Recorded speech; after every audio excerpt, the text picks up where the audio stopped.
2,300 days or years, Bible prophecy of Daniel.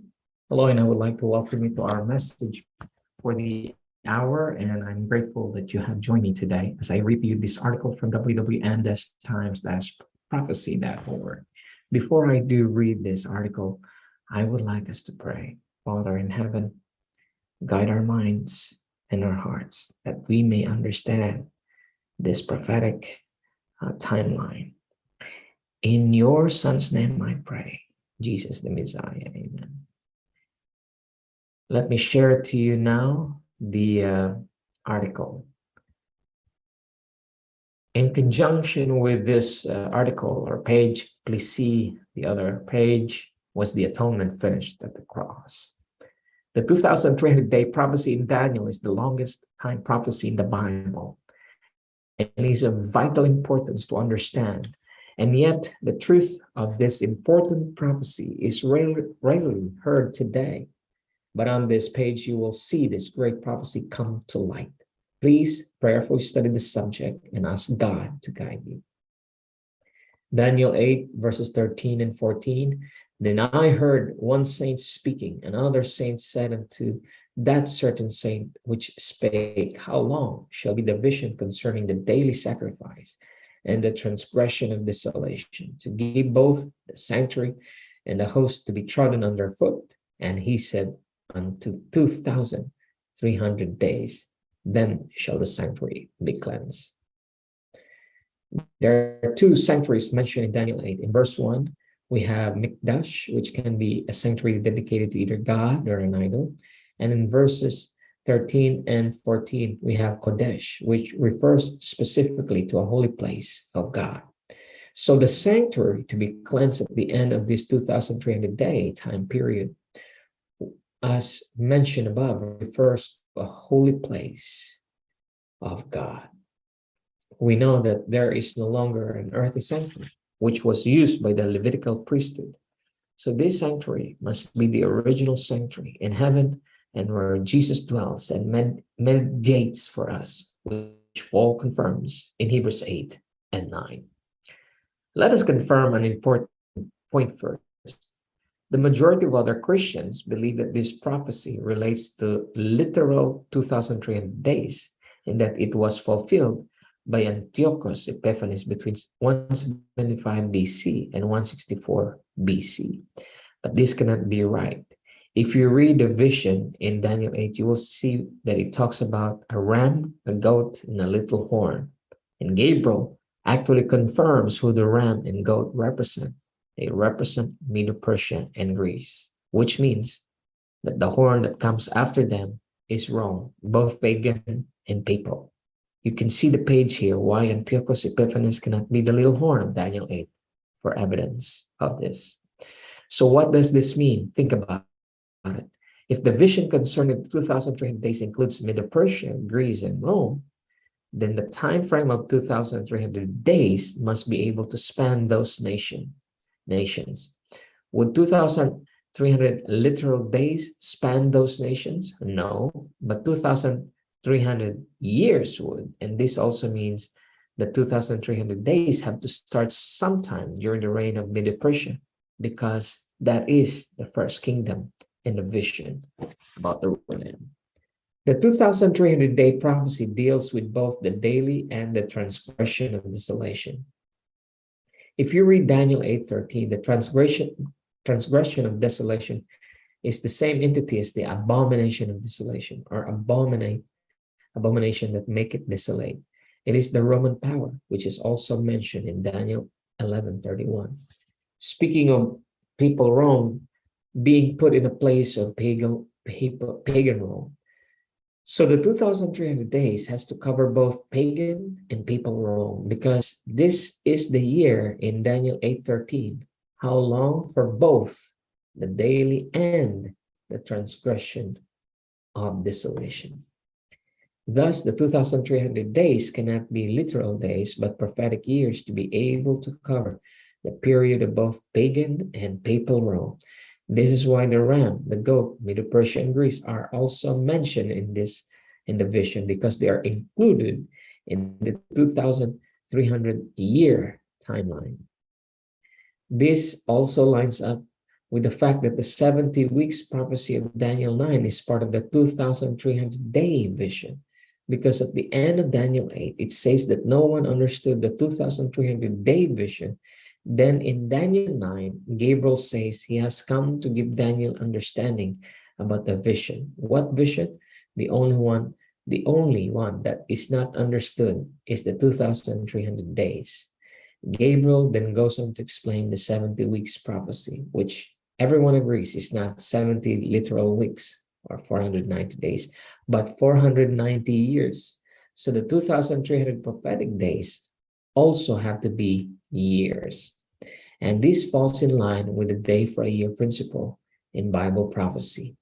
Another reason why the 70 weeks prophecy has to be a part of the 2,300 is that without the 70 weeks, which Gabriel gives to help Daniel understand the 2,300 days or years, we would not have a starting point for the 2,300 years, which would render that prophecy useless.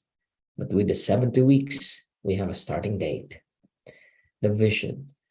So to get a complete picture of this vision and a true understanding of it, let's start in Daniel 8, which is where the 2,300-day vision begins. Daniel 8 verse 2, And I saw in a vision. So Daniel is now in a vision.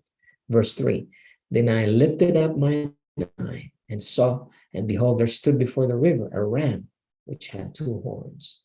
And as I was considering, behold, an he-goat came from the west in the face of the whole earth, and touched not the ground, and the goat had a notable horn between his eyes. Notice that these two animals are animals that were used in the Old Testament sanctuary service. This is another point which shows that the 2,300 days or years which deals with the sanctuary are connected to Medo-Persia and Greece and cannot be placed in the last days. So just to confirm without doubt the identity of those 2 animals, let us read what Gabriel says. Daniel 8:20-21. The ram which thou sawest having 2 horns are the kings of Media and Persia, and the rough goat is the king of Grecia, and the great horn that is between his eyes is the first king. Then in verse 9, we have this little horn that comes out from one of the 4 winds of heaven, which basically represents the 4 directions of the earth. Now, what kingdom rose to power after Greece? Pagan Rome, which later on became Papal Rome, as Pagan Rome handed power over to Papal Rome, the Roman Catholic Church. Let's look at this little horn. Daniel 8, verses 9-12. And out of one of them came forth a little horn, which waxed exceeding great toward the south, toward the east, and toward the pleasant land. And it waxed great even to the host of heaven. And it cast down some of the host and one of the stars to the ground, and trampled upon them. Yea, he magnified himself, even to the prince of the host. And by him the daily sacrifice was taken away, and the place of the sanctuary was cast down. And an host was given him against the daily sacrifice by reason of transgression, and cast it down, the truth, to the ground, and it practiced and prospered.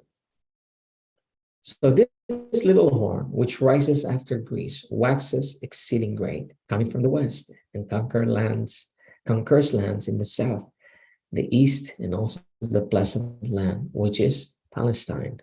This refers to the first instance to the pagan Roman Empire, which ruled also during the first advent of Christ and put Christ on the cross. Hence the term magnify himself even to the prince of the host. Now it is to pagan Rome that daily is referred to and not papal Rome, like our current church leaders and preachers wrongly attribute it to. Our current church leaders wrongly believe daily to be referring to the daily ministration of Christ, but this is wrong. Not only did our church pioneers all agree on the word daily meaning paganism, take note of what Sister White recorded. Then I saw in relation to the daily, Daniel 8:12, that the word sacrifice was supplied by man's wisdom and does not belong to the text, and that the Lord gave the correct view of it to those who gave the judgment hour cry. When union existed before 1844, nearly all were united on the correct view of the daily. But in the confusion since 1844, other views have been embraced, and darkness and confusion have followed. Time has not been a test since 1844, and it will never again be a test. Ellen White, Earlier Writings, page 74. There's also another strong evidence that the daily is referring to paganism, and that pagan Rome is here referred to, not papal Rome. The mistake that our leaders make today is taking the words the daily sacrifice was taken away to mean literally taking away, and they have missed the original meaning of those words taken away. In the original Hebrew, taken away actually means to lift up and exalt. Now, if the daily was the ministration of Christ in heaven, has pagan or even papal Rome ever lifted up and exalted the ministration of Christ? No, never. So what did pagan Rome lift up and exalt? Paganism.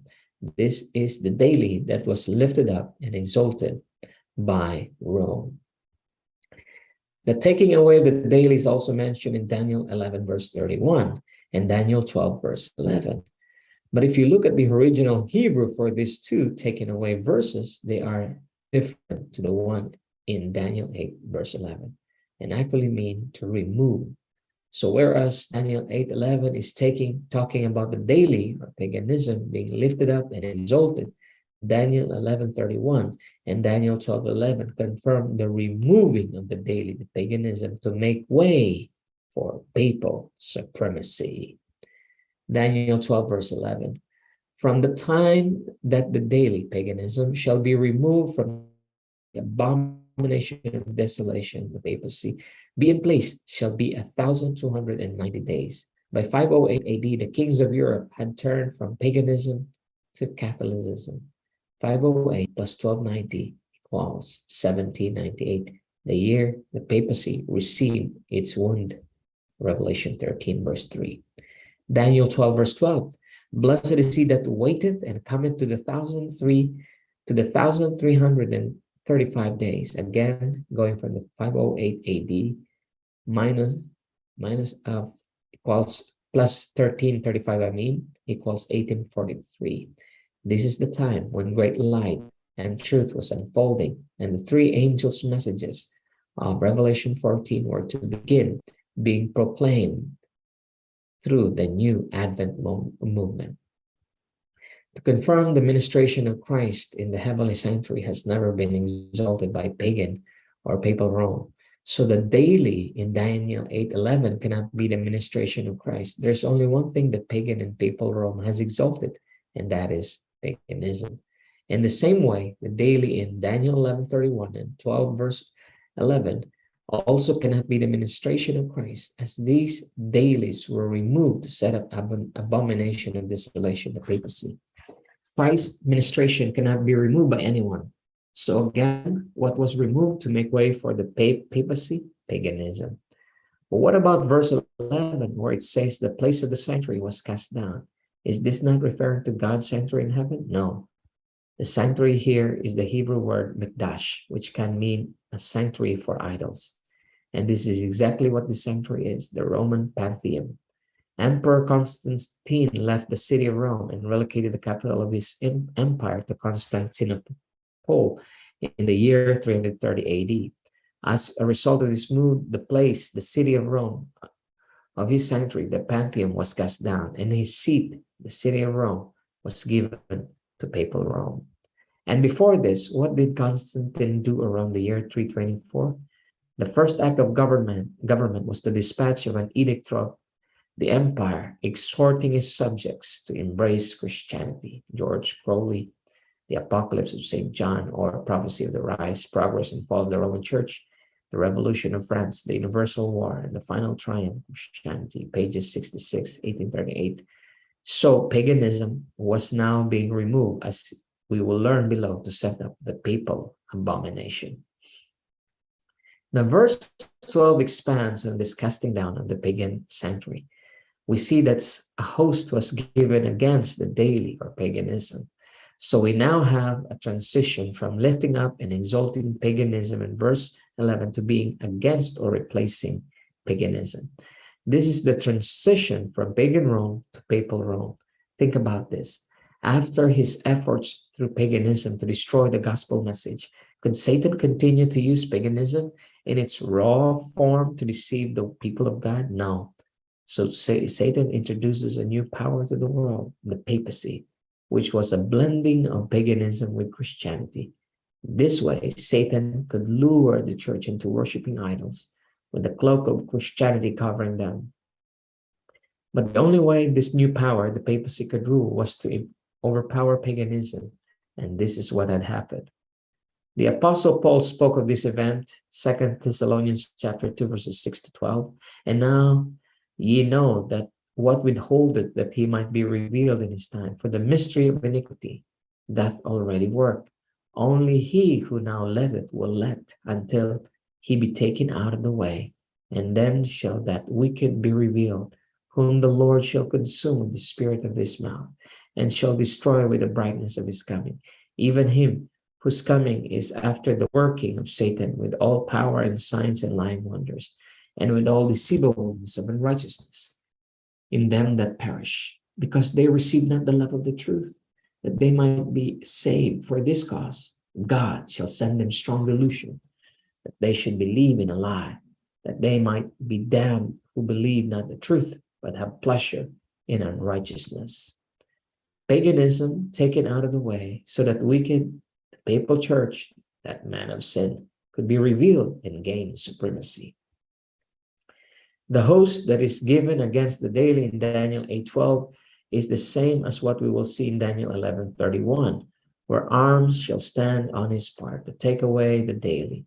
The once pagan kings of Europe gave their allegiance to Catholicism and helped papal Rome replace pagan Rome in the new power of the world. In 533 AD, Emperor Justinian decreed that the Bishop of Rome was to be the head of all Christian churches. Then in 538 AD, when the last enemy of papal Rome, the Ostrogoths, were defeated, Justinian's decree could be fully implemented, and papal Rome now ruled the world, and thus Satan could truly now cast down the truth through this apostate power cloaked as a Christian church, and continue to wage war against God, his truth, and his people, which he did for the next 1,260 years through the papacy, Daniel 7:25, until the papal Rome was dethroned in 1798 by the French army. So the vision concerning the daily and transgression of desolation in Daniel 8:13 refers to paganism and the papacy, the two desolating powers through which Satan waged war against God, his Son, and his people. Now in verse 13, Daniel asks, for what length of time will the vision be? And the answer in verse 14 is 2,300 days, and then the sanctuary shall be cleansed. As we learned at the start of this study, the 2,300 days has to be prophetic days, which in fact are 2,300 literal years, because this vision spans the time of Medo-Persia, Greece, pagan, and papal Rome. And we must also note that the Hebrew word for sanctuary here is different from the one used regarding the Roman sanctuary in verse 11. The Hebrew word here for sanctuary is kodesh, which means a holy place set apart by God. So this sanctuary must be the real holy sanctuary in heaven where God's throne is. So the cleansing at the end of the 2,300 years must be a cleansing of the heavenly sanctuary where Jesus Christ is now our high priest. At this point, we do not have a starting date for this 2,300 years. So we need to continue on chapter 9. Because at the end of chapter 8, Daniel says that he became sick from the vision and could not understand it. But we will see the angel Gabriel come down in chapter 9 to reveal the all-important starting point of the 2,300 days or years. Daniel 9, verses 21 and 23. Yea, whilst I was speaking in prayer, even the man Gabriel, whom I have seen in the vision at the beginning, being caused to fly swiftly, touched me about the time of the evening oblation.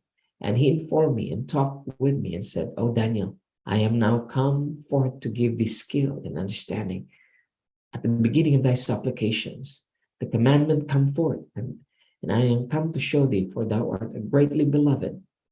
Therefore, understand the matter and consider the vision." So we know that whatever Gabriel is going to say is connected with the vision of the 2,300 days or years in chapter 8, because at the end of that vision, Daniel says that it could not be understood. And there's no other vision that Daniel needs understanding about. So now Daniel has come to give Gabriel has come to give Daniel understanding. 70 weeks prophecy. Daniel 9:24-27. 70 weeks are determined upon thy people and upon thy holy city to finish the transgression and to make an end of sins and to make reconciliation for iniquity and to bring in everlasting righteousness and to seal up the vision and prophecy and to anoint the most holy. Know therefore and understand that from the going forth of the commandment to restore and rebuild you and build Jerusalem unto the Messiah the Prince shall be 7 weeks and 62 weeks. The streets shall be built again, and the wall, even in troublous times.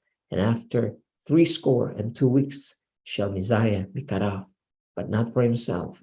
And the people of the prince that shall come shall destroy the city and the sanctuary. And the end thereof shall be with a flood. And unto the end of the war, desolations are determined. And he shall confirm the covenant with many for 1 week. And in the midst of the week, he shall cause the sacrifice and the oblation to cease. And for the overspreading of abominations, he shall make it desolate, even until the consummation. And that determined shall be poured upon the desolate.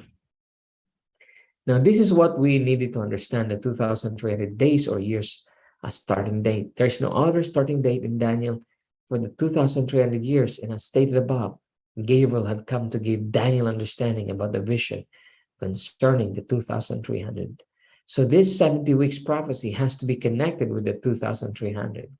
There is no doubt whatsoever that the decree to restore Jerusalem is the starting date. Now, if you have read the 70 weeks of Daniel, blue words here, study, you will see that the starting date for this decree is 457 BC. Please prayerfully study Daniel 70 weeks prophecy, because it is a powerful time for prophecy. And there is no doubt whatsoever that Daniel's 7 weeks and the 2,300 had the same starting point of 457 BC, when Artaxerxes decreed that the rebuilding of Jerusalem could continue and be completed. As we confirmed the start of the study, the vision of 2,300 years prophecy starts with Medo of Persia, and who gave the command to complete the restoration of Jerusalem and its temple, starting that 70-week prophecy, Artaxerxes, the Persian king. So this matches the start of the 70 weeks and the 2,300 years. On the 2,300 days, Daniel 8:13, it says, "Then I heard one saint speaking, another saint said to that certain saint which spake, How long shall be the vision concerning the daily sacrifice and the transgression of desolation, to give both the sanctuary and the host to be trodden underfoot?" Daniel 8:14. Unto 2,300 days, then shall the sanctuary be cleansed. As we have learned above, the daily is referring to paganism. The transgression of desolation is referring to the papal church of Rome, an abominable union of church and state. So the question is asked, how long will the vision of paganism and the papacy trampling upon God's church and sanctuary law be? And the answer is 2,300 years. Now, if you have done the study of the 70 weeks, blue words here, you will see that Gabriel says in Daniel 9:24 that the 70 weeks which are connected to the 2,300 are determined for Israel. And that word determined in the original language means to cut off. But to cut off from what? To cut off from the 2,300 days a year. So the first 490 years of this 2,300 year prophecy is specifically for the nation of Israel. And what does that show? It shows that the 2,300 cannot be placed into the end times, because the 70 weeks are part of the 2,300-year time frame, and the 70 weeks during 490 literal years, the 2,300 also has to be years. The 70 weeks starts at the command to rebuild Jerusalem, which is 457 BC. So the 2,300 years have to start at the same point because there is no other starting point given for the 2,300. And Gabriel confirmed that he had come to give Daniel understanding concerning the 2,300-day vision. So the 70 weeks have to be a part of the 2,300, and the starting date has to be the same for both.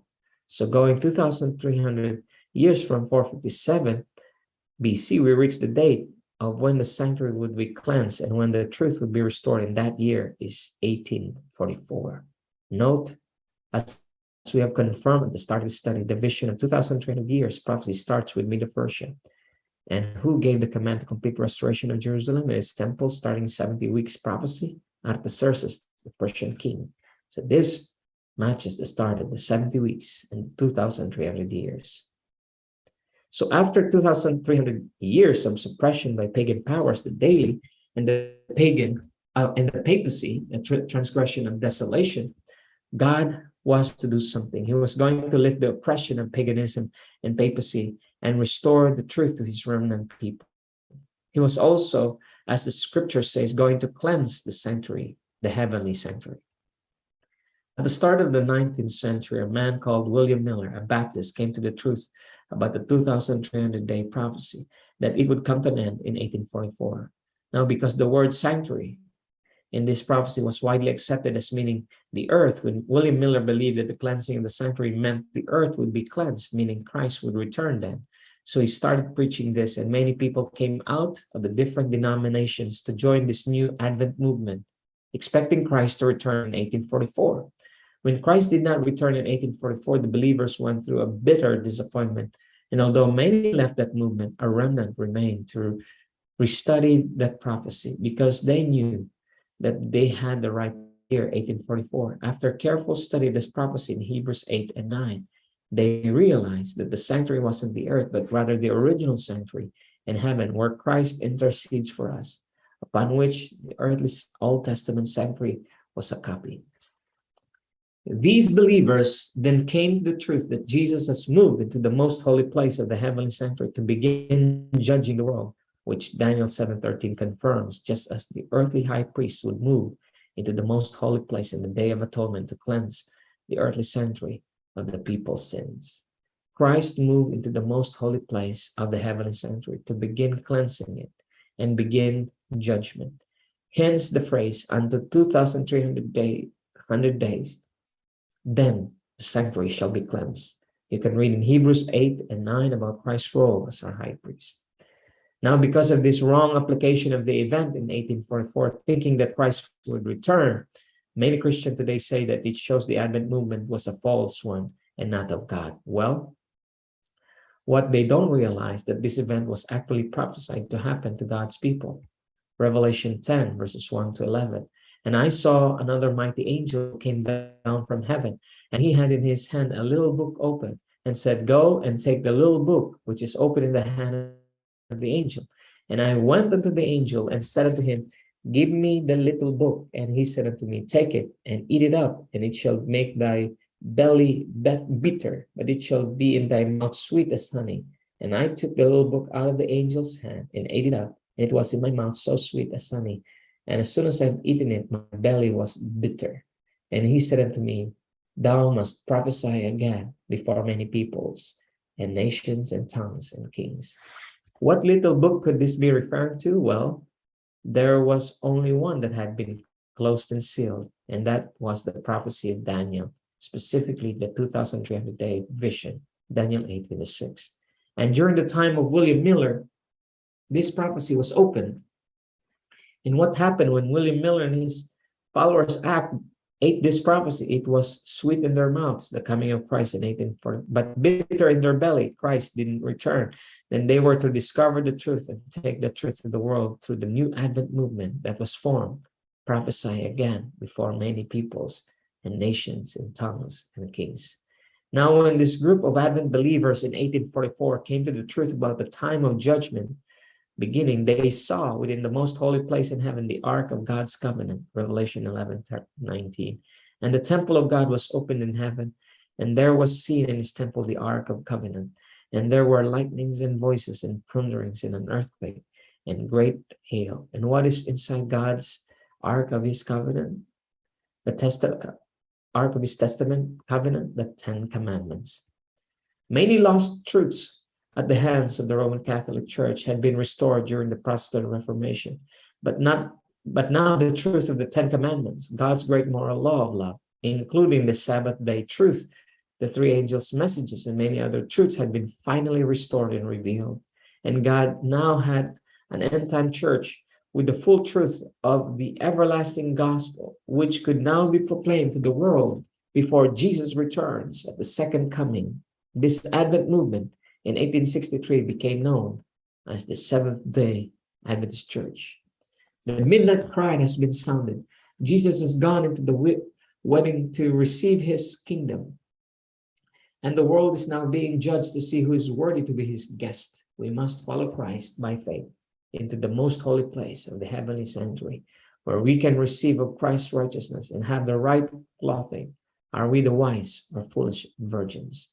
Now, if you are faithful to the truth of God's word and you study the 70 weeks of Daniel, blue words here, along with the study of the 2,300-day vision, there's only one date that you can come to, and that is the date of 1844.